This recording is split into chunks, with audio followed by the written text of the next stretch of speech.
What's up, my Livish family? How we doing? Turn that music off in the background. There we go. Move Your Body. That's a really good song. Well, how we doing?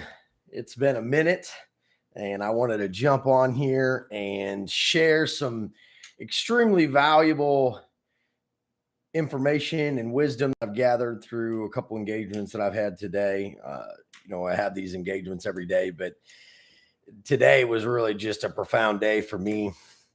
So it encouraged me to recap on this and share it with everyone. So I had a meeting today with a good friend of mine, Pat, who started a company, B-Town Clean, several years ago. Gosh, it's got to have been 12, 13 years ago. Anyway, so I have always respected his business acumen and the way that he created his company. So I called him to pick his brain on some things in the way of outreach to customers and how you market yourself and what your best results were and best practices. One of the principles that I chose to utilize in this conversation was the listening method. So I had a few questions that I had put in my mind. I didn't write them down, but I had them solid in my mind, just a few simple questions. And then I would listen. I get in the habit of wanting to talk in these engagements because it's a subconscious means of building gratification and satisfaction for yourself when you talk to people and tell them all the things that you're doing and what you're great at, what successes you had, in lieu of actually listening to the answers you get from your question. And I have a habit of doing that. I always have. And, I work on it. I'm aware of it, and that's a good thing. But today I really wanted to get the most value out of this conversation. And I knew that that would be from shutting my mouth and listening to the response to my questions.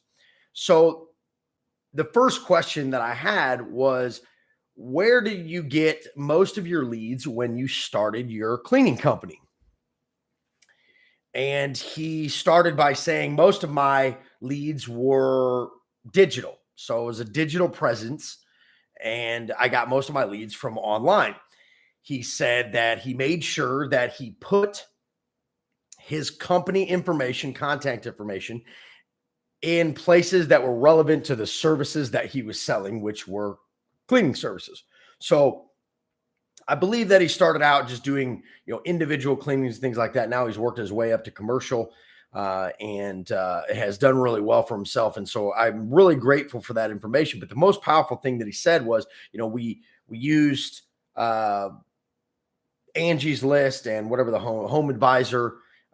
We used Google ads, and none of those were really successful in comparison to being available in a digital space. So having a digital footprint where people could inquire and connect with his services on a digital platform, which is extremely powerful for me. And the reason why I was asking the question, because I am starting back up my Livish digital marketing agency. So hugely profound in what first steps he was successful at. Obviously, there's been a lot of people that have had success, going into networking groups and things like that. But this was very profound to me because I am, in fact, building a digital marketing company. And so that's going to be profound for me and my clients moving forward to know how powerful the digital marketing space is to get clients. And obviously those are people that are reaching out to him based off his ads and their inquiry. So he's more likely to have conversion there with that value being aligned with his services. So that was the first most valuable thing. He went into what his method was regarding the digital market space and his presence there. He said, I always appeared bigger than I was and bigger than I am.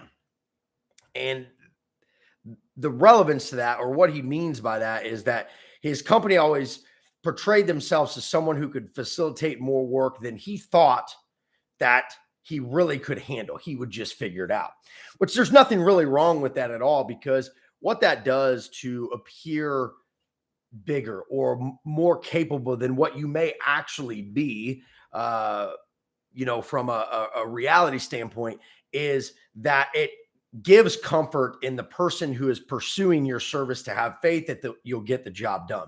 And sometimes when you're a really small company, a person would prefer a larger company for a myriad of reasons, and mainly because they want someone who's experienced and knows how to do it. And they're really falsely secure in the fact that because they're a larger company, they must do the job better, which in my experience is absolutely untrue and unwarranted.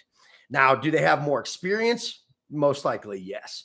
But that doesn't necessarily mean that they're going to do a better job or be able to handle the job you have for them better than a smaller company. So that appearing bigger then led into his statement that he came up with that strategy when he was watching something about Navy SEALs, where they always appeared bigger than what they actually were.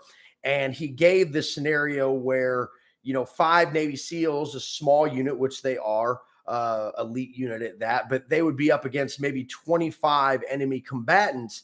And the method that they had to appear bigger than what they actually were was to continuously lay down fire. So no breaks in fire, no sounds of reloading, no sounds of silence, a continuous barrage of fire. So essentially there would be 5 of them. 2 would move towards a position while the other 3 fired. Those 2 would then get to their position, immediately open fire. As soon as they open fire, the remaining 3 Navy SEALs would follow to that position or another designated position while reloading and getting into position. Once they got into position, they would continue to fire. And then if they needed to move forward, the other 2 would move, and then so on and so forth and on repeat, which I thought was absolutely incredible. He said he applied that strategy to his digital market space. He wanted to make sure that he was in view in the right market space, so in the right platforms, the right digital spaces that were relevant to his service, again, which was cleaning, which is extremely powerful. Simple, but powerful. So that leads me on to value for value, right? So when someone gives you value, you should always want to get you should always offer an exchange of value. Not necessarily that it has to be done, but it's good practice to offer value with value if it fits well in that scenario. So in this scenario, I've always been a talker. I've always been someone who is uplifting. I've always been someone who's extremely supportive of the efforts of other individuals. And I've always seen, I don't want to say the true self because that would be my own opinion, but a better them than they see themselves. I know that people can be better than what they view themselves, because most people inherently doubt themselves and think less of themselves than what they actually are. So I like to highlight values in other people and the things that they're doing. It's something that makes me feel good. It's something that makes others feel good. It just creates an overall good sense of relationship, a good relationship between one another, whether it's a stranger or somebody you've known forever. So with that said, the value for value, he gave me a lot of valuable information, which again, I learned and really was able to absorb that information and ended up immediately passing that off to one of the other people that I'm working with on a project. And it gave value to him. So again, it was just profound. So in that conversation, after we had the conversation, he led on to talking about how, everything is good in life. As I asked him about what was going on in his life and how he was doing, he said everything's really good.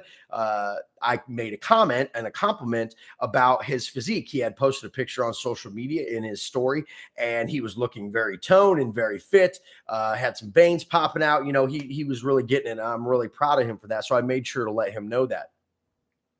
And as soon as I said that, he said, "Yeah, I know, man. I'm just trying to get in there every day. Today I had a really weak day at the gym, but I'm going." I said, I have this conversation with myself often, and I actually had it 6 a.m. in the gym this morning with myself. I'm sitting there and I've gone through these exercises, and I had intended to do a specific set of core exercises. And I got into about 2 or 3 of them, and I just really didn't feel like I had a lot of energy left. So I just sat there and I laid there. And I've learned to get comfortable just laying there, just being there and existing in that element, letting my thoughts come over me. What do I want to do next? Do I want to add more value to this? Do I want to push myself farther, or have I done enough? Am I good with what I've done? And do I feel good with the effort that I put in? And that it took a long time for me. And it takes a long time for most people to accept that just showing up is 9/10 of anything. If you show up to something, you're at least there. You have to be there to be able to move forward on the objectives that you have.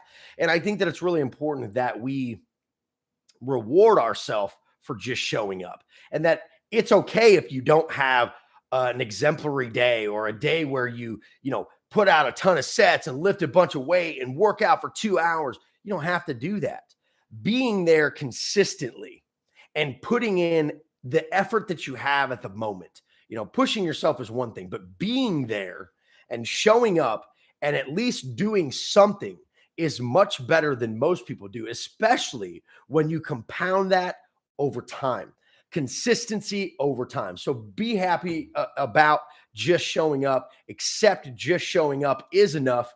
It's more than enough, because it's more than what most people do. And it is something that will continue to serve you well over life, as long as you just get in the habit of showing up, because showing up is activity, or is action that leads to activity, and your life will open up. The more you show up, the more your life opens up, the more opportunities you'll get, the better you'll feel about yourself, the more you'll learn, the more comfortable you'll feel in your own body. So accept those small wins, because those small wins lead to huge gains. Again, just showing up is absolutely okay. And I hope that, today, whatever it is, if you're not feeling like show up, just show up. You don't even have to be great. You don't have to look great. You don't have to feel strong. You don't have to feel confident. Just show up. So hopefully this video added some value for you guys. And I'm excited to give some more wisdom and share some more experiences with you in the future. Stay lavish.